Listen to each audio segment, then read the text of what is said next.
Chicago in late October has a particular kind of gray to it, the sky pressing down low over the lake, the wind coming off the water with enough bite that people walk faster than they need to. I was walking fast that morning too, but not because of the wind. I was walking toward a lawyer's office on La Salle Street to find out why a great aunt I had met exactly twice in my life had left me a 6-unit apartment building in a part of the city I had never had a reason to visit. My name is Thomas Aldrich, and at the time all of this started, I was 34 years old, recently laid off from a marketing job I had never particularly liked, living in a 1-bedroom apartment in Logan Square that I could not have afforded for more than another 2 months. The call from the lawyer came on a Tuesday. My great-aunt Margaret had passed away. She had no children, no close family beyond a scattered handful of relatives who had mostly lost touch with her over the decades. And she had left me, specifically me, a building on the near west side that had been in the family for over 100 years. I did not know what to expect walking into that office. I certainly did not expect what the lawyer, a tired-looking man named Patterson who had clearly handled Margaret's affairs for a long time, slid across the desk to me along with the deed and the keys. A folder. Inside the folder, a single typed page, yellowed with age, titled simply Building Rules. I assumed it was something mundane. Quiet hours, garbage collection schedules, the kind of thing every landlord keeps on file. Patterson watched me open it with an expression I could not quite place at the time, something between caution and relief, like a man passing off a weight he had been carrying longer than he wanted to. He said, "Your aunt was very particular about these. She asked me more than once to make sure whoever inherited the building understood that the rules were not suggestions." I read the list standing right there in his office. Rule 1, never enter apartment 4B after dark, regardless of circumstances. Rule 2, the basement door must remain locked at all times. If you hear it open on its own, do not investigate.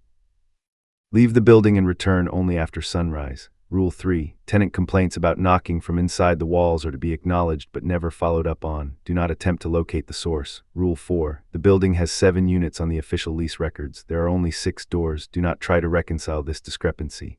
Rule 5. If a tenant introduces themselves as having lived in the building since before 1953, thank them for their tenancy and do not ask further questions about their lease history. Rule 6. The elevator does not go to a 3rd floor. The building does not have a 3rd floor. If the elevator stops there anyway, do not exit. Rule 7. Once a year on the night of the winter solstice, every tenant will receive a knock at their door at exactly 3 in the morning. Instruct new tenants in advance not to answer it. The knocking will stop on its own by 4. I looked up at Patterson after reading that last one.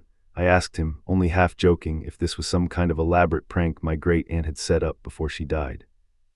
He did not smile. He said, "Margaret managed that building for 41 years. I drew up 6 separate amendments to her will during that time, each one just to update the language on this list. She was not a woman prone to elaborate jokes." He paused. She was, however, a woman who took this list very seriously, and in 41 years, every tenant who followed it stayed safe, and every dispute that ever came across my desk involving that property involved someone who did not. I drove to the building that same afternoon, mostly out of disbelief, wanting to see for myself the ordinary brick 6 flat that apparently came with 7 instructions for staying alive around it. It looked completely unremarkable from the street. A handsome old building, Chicago common brick, bay windows on the front units, a small fenced yard. The kind of building you would walk past 100 times without a second look. I stood on the sidewalk holding the folder and the keys, and I felt, for just a moment, the particular foolishness of a grown man taking a typed list of rules seriously because a tired lawyer told him to. Then I went inside to meet my tenants, and the foolishness did not last very long. The building manager, an older man named Stan who had worked for my great-aunt for 15 years, and who I would later learn had his own private addendum to the rules that he kept in his head and never wrote down, met me in the lobby. He shook my hand and looked me over the way you size up someone you are not sure is going to make it. He said, "Your aunt give you the list?" I said, "Yes." He nodded slowly. He said, "Good, follow it exactly, don't improve on it. Don't decide a rule doesn't apply to you because it sounds crazy." He looked at me for a long moment. The ones who get hurt are always the ones who think they know better than the list. I asked him if he had ever seen anything himself.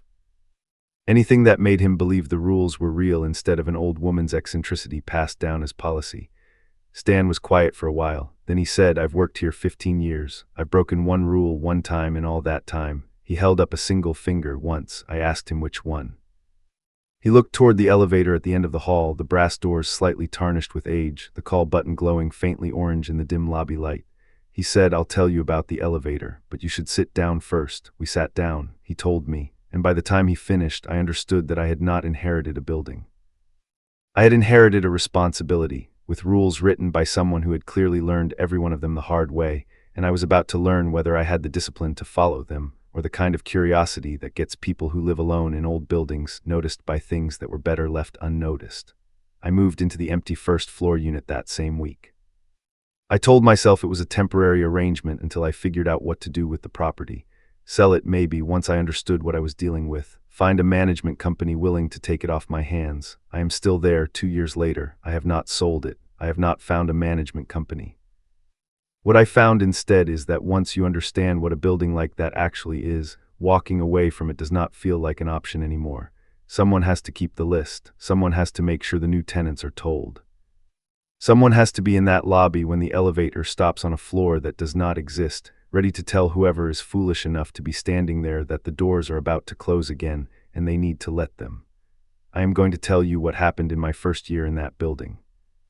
I'm going to tell you about apartment 4B and the basement door and the tenant who told me she had lived there since 1951 and the night in December when I almost answered a knock at exactly 3 in the morning. I'm going to tell you all of it in order, the way I lived it. But first you need to understand the rules because nothing that follows will make sense without them. And you need to understand that I did not always follow them perfectly.